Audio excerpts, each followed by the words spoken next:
Okay, so 2025 just started, and we got some crazy news already. Capital has been acquired by LVMH.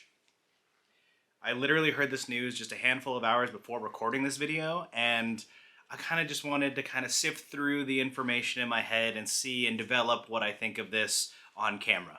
So, let's get right into it. Just to kind of like lay it all out on the floor here to get our terms defined in a way. LVMH is a huge, gigantic luxury conglomerate that owns the likes of Louis Vuitton, Christian Dior, Tiffany, Rimowa, just owns a lot of high luxury brands, which absolutely shocks me that they acquired a brand like Capital. If you don't know Capital, I have shown a lot of Capital on my channel before. It is one of my favorite brands and has been one of my favorite brands for a number of years now. One of the primary reasons why I absolutely adore Capital is because it feels less like a fashion brand and more like an art project. For a while, it really did kind of feel like the biggest mom and pop brand. Really interesting, playful, cool clothes. I'm wearing a Capital Century denim jacket right now and an Old Man in the Sea Capital hat. I've had like the hat for years. I think this might have been my first Capital purchase ever, and I've had it for a really long time, and I really just enjoy it. It fits my head perfectly.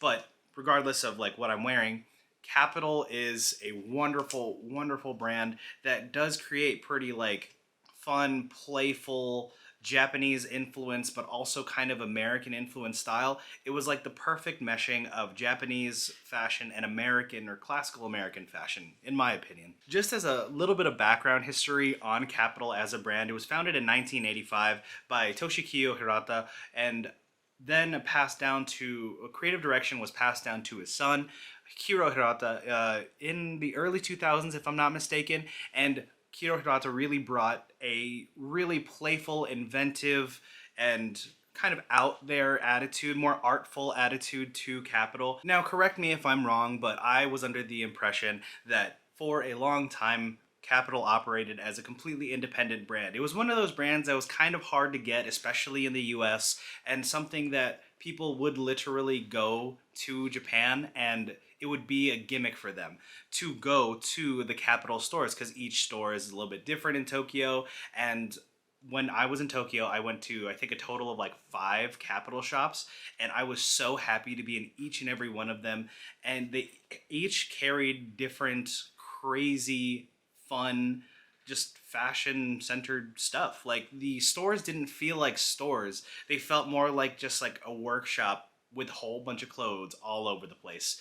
And the retail prices in Japan are completely different from the retail prices that you can get in places that they stock their clothing elsewhere. Like I know that there are a number of places, say in New York, like Blue and Green and Manhattan, that carry Capital, but their retail prices are quite high. It is very different in Japan itself, and it really was just a whole experience to be within their like within an environment where they were controlling how their product was shown.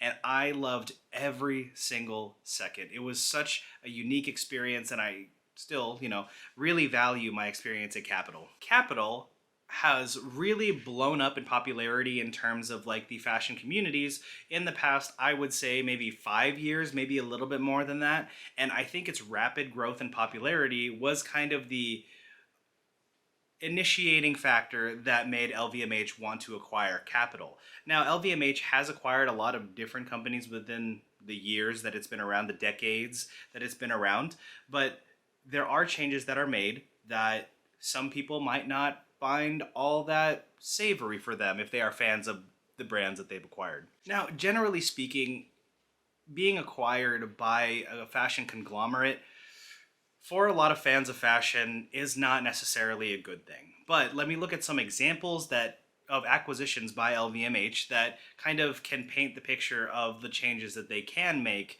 to their brands. One of the brands that they have acquired is Rimowa. Rimowa is like a luxury luggage brand.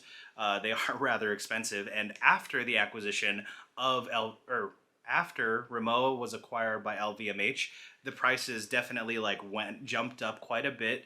They were already expensive, and now they're just even more expensive. And a lot of people who are big Rimowa fans, which I've seen on like Reddit and other places, have said that the quality has gone down pretty significantly, which is super unfortunate, especially when you're paying such high prices.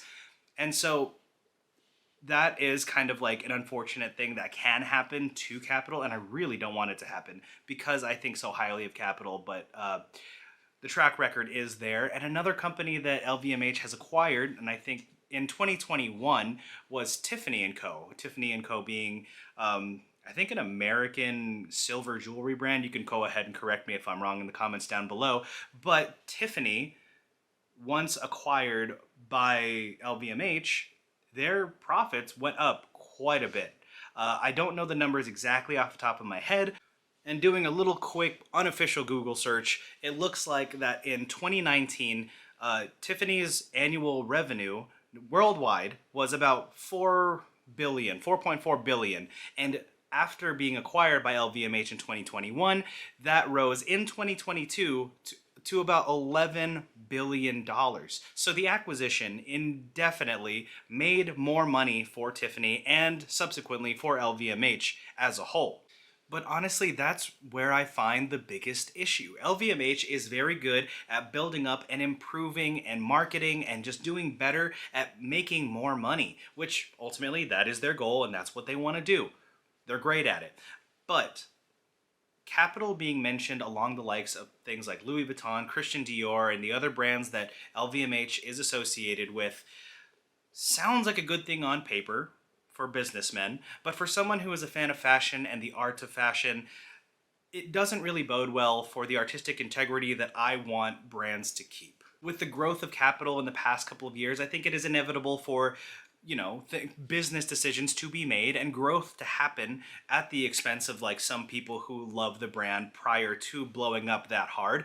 It's hard to say that I like this change. Personally, I don't, because I think that there's a really high likelihood of changes in Capital to happen where maybe, oh, they want to market that much more, or they want to make production cheaper. They want to do things to make financial decisions that make them more money, but at the expense of the product that their customers get.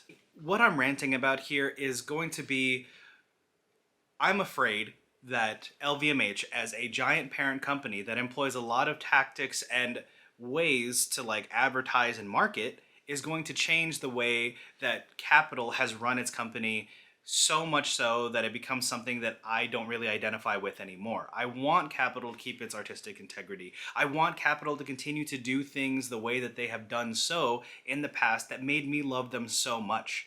I think my best kind of example for a brand that has kind of stuck to its guns in terms of like sticking to the way that they run things and staying independent of huge fashion conglomerates is going to be Rick Owens. I didn't know so prior to this video, but it made me interested to look at what brands were owned by LVMH or any other fashion conglomerate. And Rick Owens stays completely independent, which is why I think that a lot of times Rick Owens is able to make like complete aesthetic changes.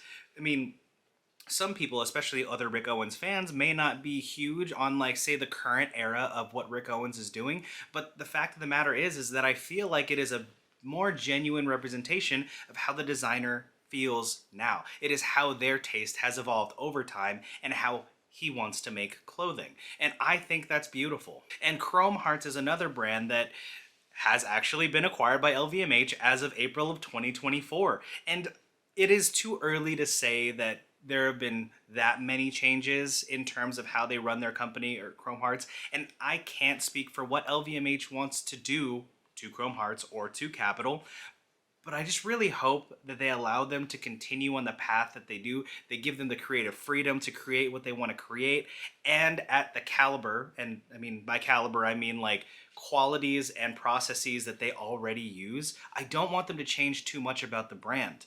I am worried that there will be a compromise in quality or compromise in image or something that will make me not like the brand that I did for many, many years. This is not me saying that it's inevitably really bad or inevitably really good. I just hope and pray that Capital can stay the Capital that I want it to be. With the increased financial backing of LVMH, I hope they're able to do even more of what they want to do. And We shall see. I am very curious to see your comments or your opinions down in the comments below. I appreciate your guys' time, and I hope you guys enjoyed this one. Catch you guys later.